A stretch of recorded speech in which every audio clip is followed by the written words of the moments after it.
Ahojte chalani, vítajte v interviu v Trojke. Ahoj. Čau, čau. Dáme, chystáš v budúcnosti nejaký solo projekt? Vieš čo, chystám, ale nedávam tomu nejaké hranice ani nič, proste robím to tak, že ešte to vlastne nerobím, ale plánujem to tak nejak iba, nech to má voľný priebeh, že žiadne nejaké deadliny a nejaké presné dátumy ani nič vôbec. Väčšina dnešných fanúšikov nevie význam písmen DMS, môžete to vysvetliť? To je, že dnes môžeme slopať. Dig more silikon.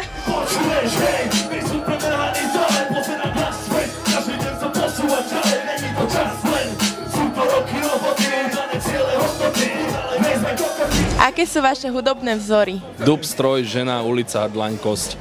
Prečo s vami Smart nejazdí na koncerty? Lebo už je starý a snaží sa otehotneť.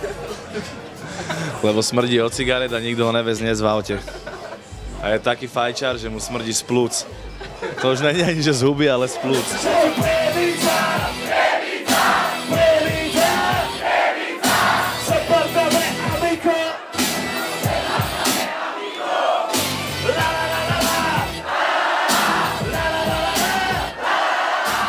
Čo hovoríte na váš úspech s albumom 2015? Čakali ste až takéto odozvy? Nie. My sme nečakali nič vôbec. My robili album a podarilo sa nám ho vypredať za 2 dní v podstate, takže je to super. Ako si sa dostala k prezývke Minimo? Ja som sa tak narodila, podľa mňa. Ty si ma mýliš, podľa mňa s Tinou. Áno.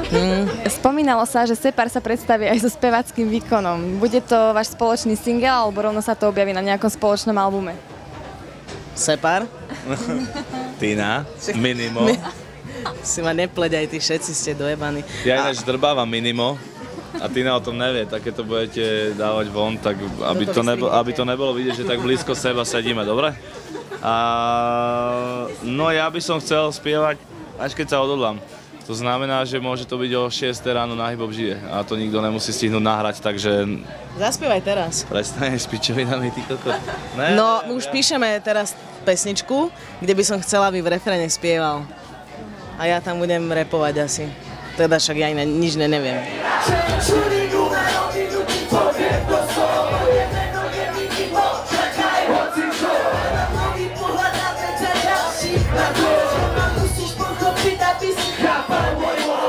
Chlapci, veľa vašich skalných fanúšikov prekvapila vaša spolupráca s Ales, z Podzem Gangu. Čo mi k tomu viete povedať? Teda čo k tomu viete ľuďom povedať? Tak my sme dúfali, že prekvapia oni nás. Áno, dúfali sme, že sa to nedostane von. No, áno. Ja som dúfal, že to je len akože a že ona sama povie, že to nechce dať von. A my sme strašne dúfali, že to akoby je len sranda, že sa odmotá od toho, že to chceme dať spolu. Takže... No, my sme boli dojebaní, my sme chceli ju presne tak, chceli sme ju vystrihnúť, dávať celkom dobrý refrén, ten rap nestojí moc za veľa, ale nakoniec sme to dali. Tak zo slušnosti, a keď sa niekoho pýtaš, keď niečo ješ, že či si nedá, vieš, a keď si dá, tak si z toho v piči, že mu to musíš dať, vieš, tak už sme to dali, no. Môžem jebať vaše reči, jebať čo si myslia všetci, môžem jebať, ty porozumejte si, ja ťa nevidím si presvitý. Ľubňa, zajebaná kurva, chcela by si sa súzlo, prerodí si. Vyjebaná ringla, chce vodičky a fúkať, ďalova zadarmo sa vám bude sa nedúkať. Chcel by som sa ťa spýtať, prečo piješ alkohol, keď si... Si som tehotná. Áno. To je vtip, to je... Fuj, to je Lebo cigánka, je to jedno.